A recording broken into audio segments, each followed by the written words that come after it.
Okay, Beyond the Gates fans, here we go with episode 43. Looks like this is going to be an interesting breakdown. A solid 8 out of 10. First of all, I missed this in my episode 42 review, and somebody pointed out, hey, Jeremy, did you notice that when Bill lifted Haley up so they can go, quote unquote, practice making a baby, his hand was shaking?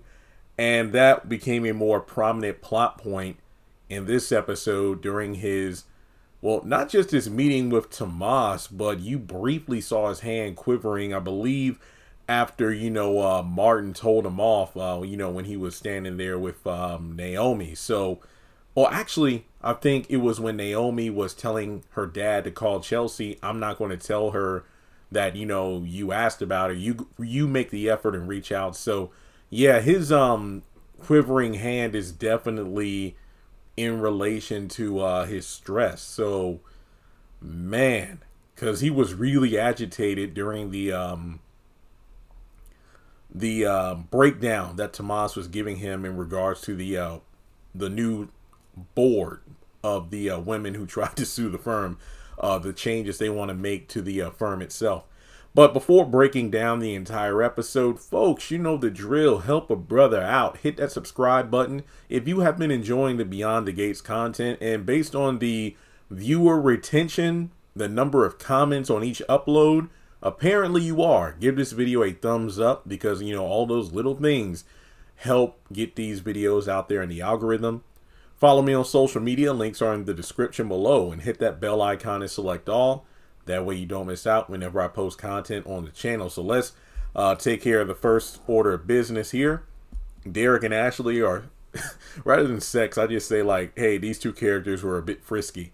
So then I guess it's the next morning and Derek went out to get, like Ashley's favorite fruit or strawberries and whatnot from the market.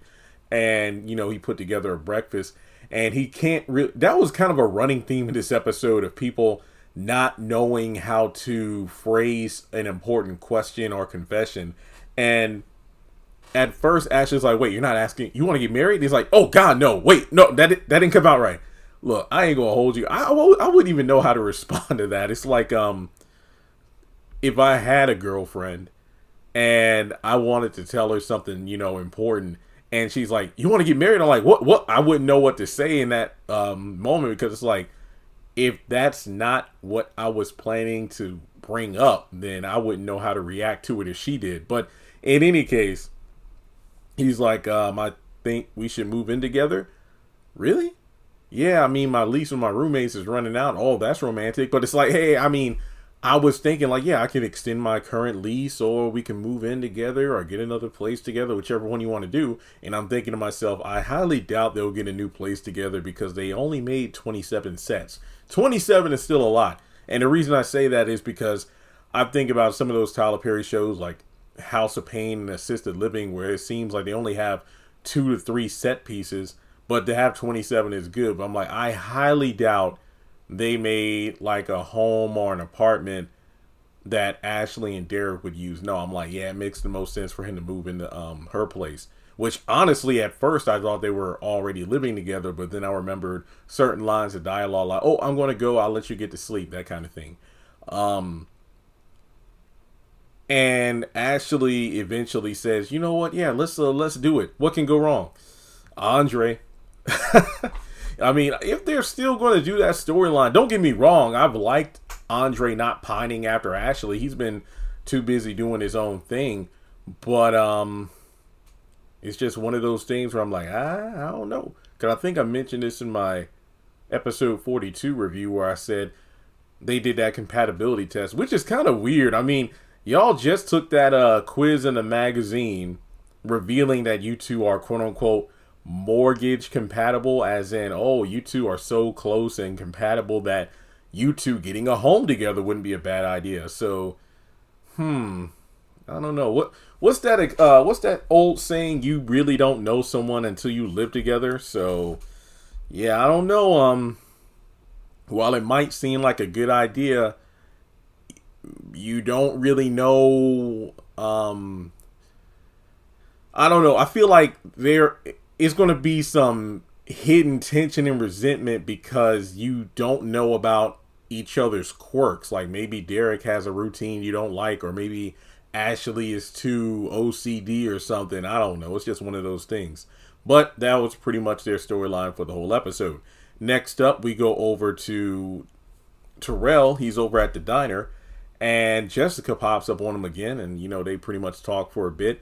And she's kind of like, so what's up with you not saying hey to me in the hallways? Well, I'm like, well, you're always surrounded by your cool friends and everything. I can relate, like in high school or whatnot, hell, even in college. If I saw a girl that I even remotely liked and she's constantly, surrounded by either her friends or, other interested guys, it's like, nah, I'm not punching above my, weight class, so to speak, because you know how it is. If you approach and then you can instantly get roasted, nah, I'm good on that. But she's like, well, what do you mean cool friends? Like, yeah, I got a certain clique, but popularity means nothing. I mean, you could say what you want, but Jessica seems like, she's trying to link up with a man with potential, because she's already talking like, yeah, so what? I mean, yeah, we're popular, but none of that stuff is going to matter after graduation. It's all superficial. It's like she sees Terrell is a catch, and she's like, okay, I'm going to link up with this man who has potential, because, once we cross that stage and, graduate and whatnot, real life is in, full effect. So, hey, I ain't mad at her. I mean, that's what it's like. If you see somebody that has potential and, can help cultivate it, I'm here for it. It's better than these women who are waiting at the finish line for a guy who's been busting his hump, to make it through all sorts of obstacles on the way to success. Yet she did nothing to contribute. And heck, even in some cases, could be a girl you liked back then, but didn't, they didn't want you then. But now she's ran through with a bunch of kids, and all of a sudden she expects you to pick her. Nope. So do your thing, Jessica. The funniest part is Samantha walks into the diner. She sees her brother and is about to go up to him, but then notices Jessica there, and she's like, ooh. So she slinks away to the other side of the diner. And from there, they get home, and Jessica is like already planned out. Samantha's already planned out. Yep, Jessica's going to be my future sister-in-law. And it's like, oh, no. It's like, we only hung out twice. And both times, I just so happened to be at the diner, and then she approached me. So it's not like I'm going out of my way. And she's like, well, you need to update your social media, post things that she likes, and, this, that, and the third. And it's like, hang on, it's like, I just now getting out of one scandal at school, and now you're trying to plan a wedding? Like, come on, what's going on here? But yeah, she's just overly excited. But let's shift gears and go over to the country club, because Diego and Naomi just finished their workout, and Martin comes in for his workout, and Diego goes to the back to prep for it. So Martin is, having a fun conversation with his cousin, kind of reminiscing about karaoke night, and some mentions that I really wish we could have heard, like Naomi clowning Martin and Smitty for, messing up or just ruining Bruno Mars' Uptown Funk, and then bringing up Kat killing Ariana Grande's discography. So, I mean, those are songs I wish we could have heard. But hey, copyright or royalties. But in any case, they have a laugh together. It's like, oh man, it's not like family. Then Bill rolls up. So how's my family doing? Really, dude? Come on. Just because you and Naomi are starting to get back on better terms, like, I mean, you really can't expect your relationship pre-divorce with the family to still be intact. I mean, he's literally like, come on, Martin. Like, what's with the third degree? I should be your favorite uncle. You are my only uncle. Only, as in you were. Keyword being were. Look, I took you to R-rated movies. I always wrote checks for your school fundraisers. Come on now. And Martin doesn't want to hear it, so he splits. So Naomi and Bill have a brief conversation, and the conversation shifts over to Chelsea. Oh yeah, Bill also makes it know, like, hey, just because I'm playing nice doesn't mean the family can block me out.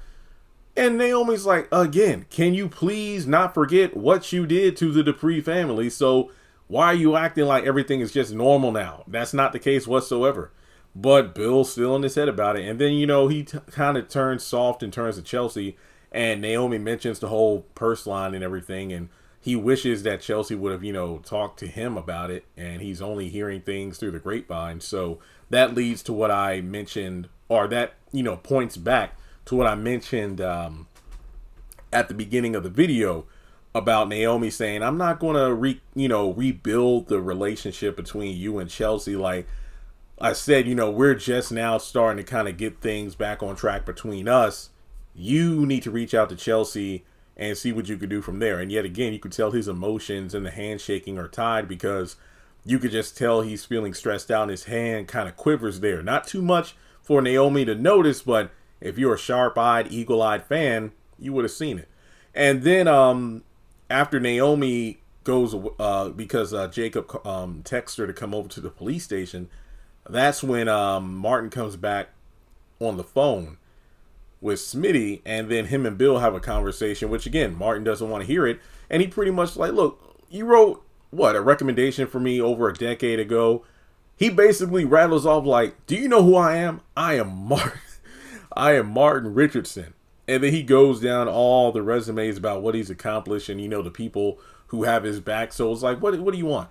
And Bill basically confronts him about, and he gets loud too. Basically, he tries to, beat around the bush, but boils down to it. Don't be stupid. We both know how badly you need me in your corner if stuff goes south, because we both know you're ambitious, and at some point you're going to want to advance a level. And if you do, you're going to need somebody to have your back, aka that secret. So yeah, Bill got a little ticked off there. So man, now Martin eventually makes it back home, and he comes in mid-conversation between Samantha and Terrell about Jessica, and then Samantha jumps the gun in regards, he has a girlfriend. The way Samantha threw Terrell under the bus, it reminded me of what Vernon did to Tomas at the fashion show. Oh, hey, you were the young man who was having breakfast with my granddaughter the other day at the country club. Oh, yes, my name is Tomas. Hey, Ted, this is Kat's new boyfriend. Like, what? Wait, huh? What? No, it's like, what? And then he got surrounded by the, the family, and it's like, wow. And the same thing kind of happened here. It's like, oh, Terrell got a girlfriend. What? We only hung out twice. Come on now. And then, Mar's like, oh, well, we should invite her over to dinner. And, eventually he and Terrell have a sit down and, break down that Samantha was jumping the gun. But this was a really good moment here, because Martin, it felt like he was listening to what Terrell had to say.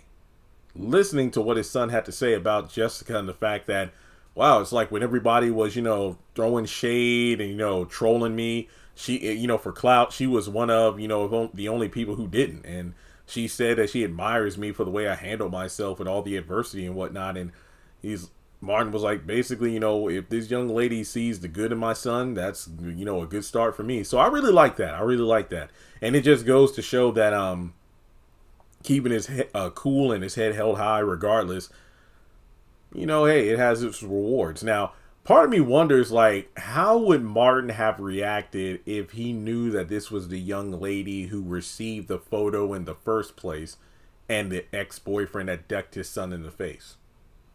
Just wondering. Okay, so going over to the country club yet again, you have Bill having to sit down with Tomas, who was invited. And I love how he didn't want a strong drink, but Bill's like, hey, look, when a senior partner offers you a drink, you take it. Well, what if I get drunk? Well, just take small sips. And essentially this meeting was like, okay, so I'll put you on the board with those women so you can come back and tell me every little thing. And essentially they want to, basically turn the firm upside down, talking about the, inequality of salary. They want to have a vote in terms of, which individuals become partners. They want to look at like the last 5 years of records of the firm's, history, hires, this, that, and the third. So essentially, they want to review who gets on partner, as I mentioned before. And Bill is like, sheesh, sounds like a settlement. Sounds like more of a hostile takeover.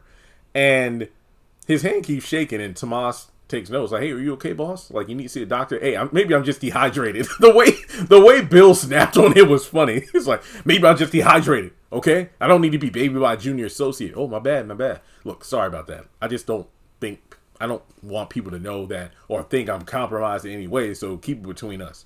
And I'm thinking to myself what he told Naomi early at the country club when she asked about it. So are you okay? Yeah, I'm fine. So something tells me that he has still not gone to the doctor at all.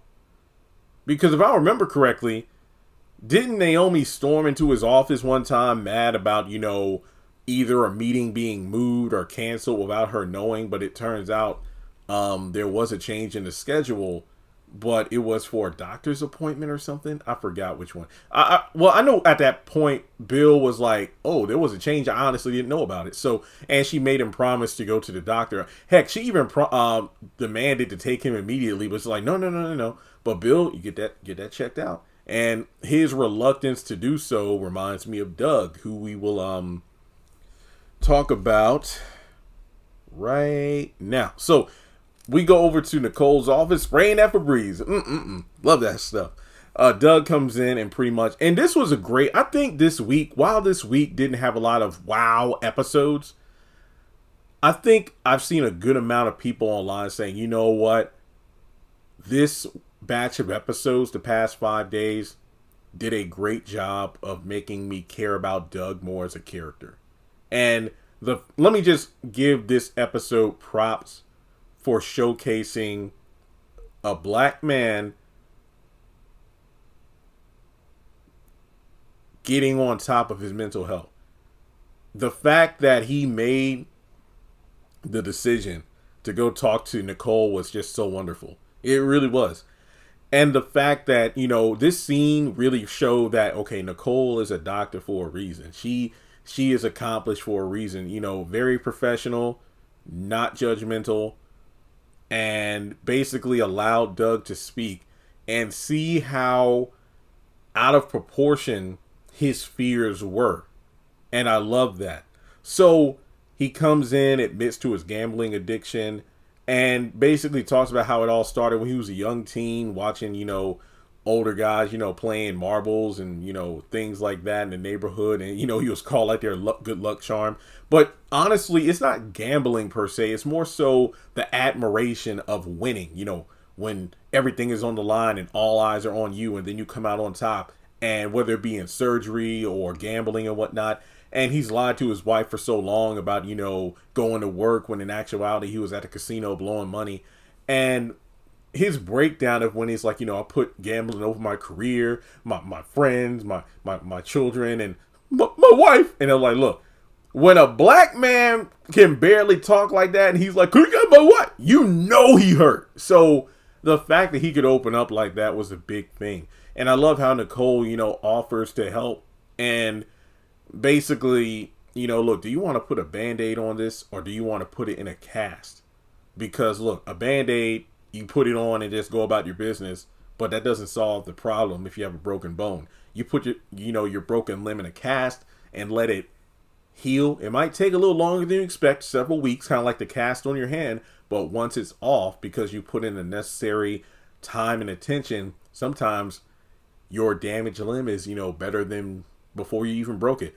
Jeremy, Nicole didn't say that. I know, but here's the point. That's an analogy of, there is no quick fix to this. It's going to take time.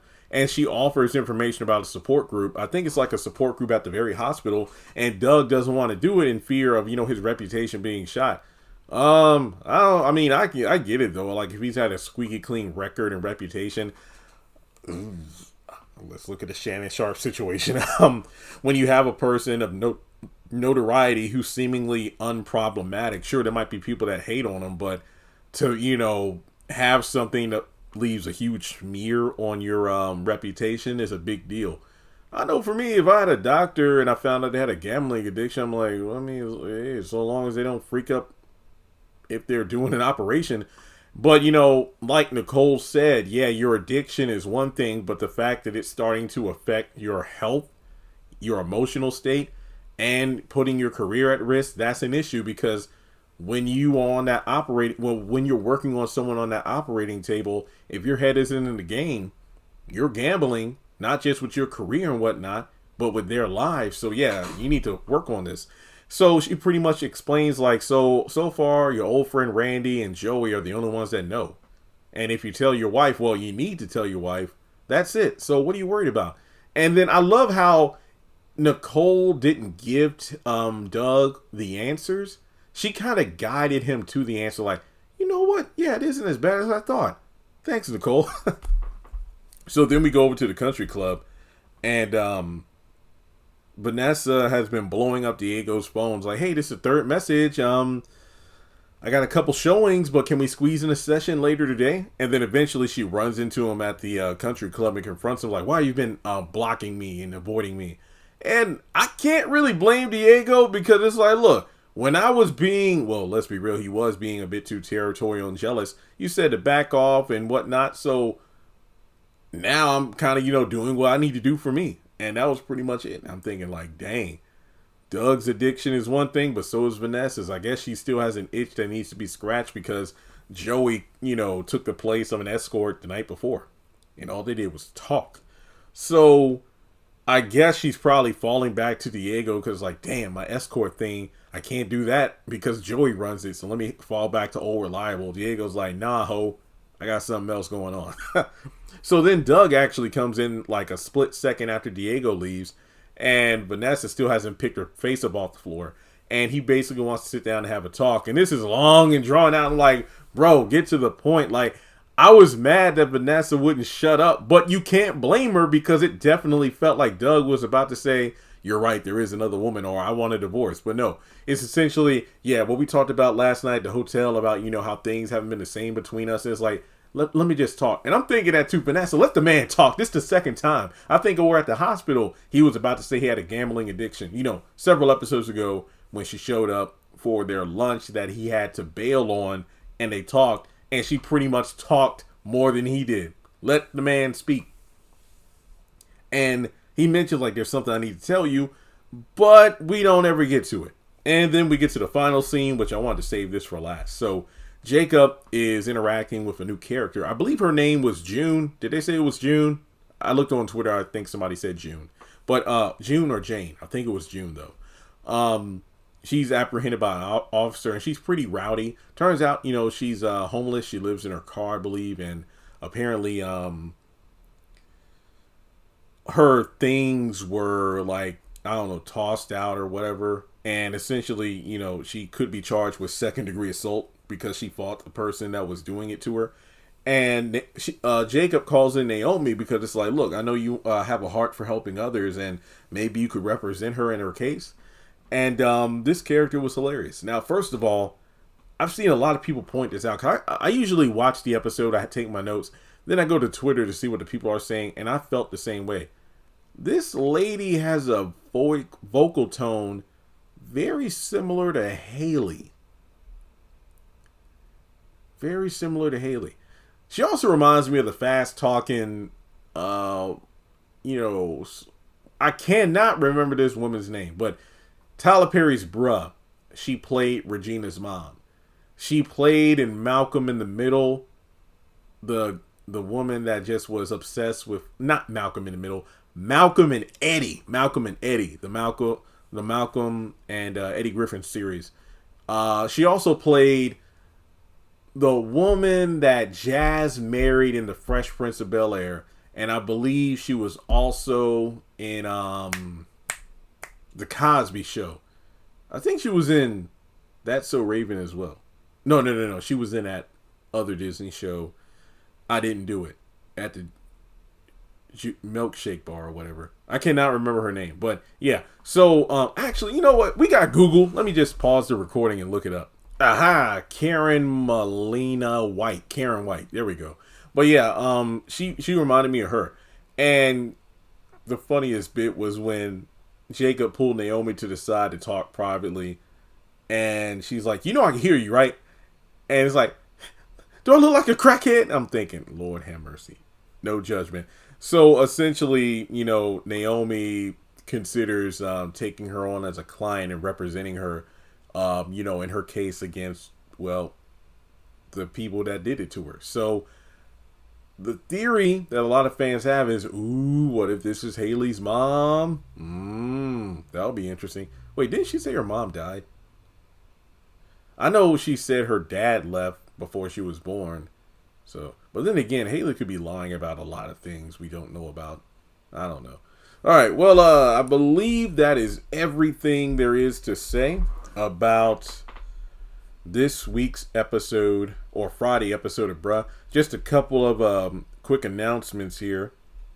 First of all, the promo for next week looks good. Everything is coming to a head at the anniversary party. But most importantly, okay, this was sent to me earlier today. The soap opera is going to be off the air a few days due to the UEFA champion. Oh yeah, soccer games. All right, so for the next 2 weeks, the week of the 28th and the week of May 5th, Beyond the Gates will only air 3 episodes. So essentially, we'll have Monday,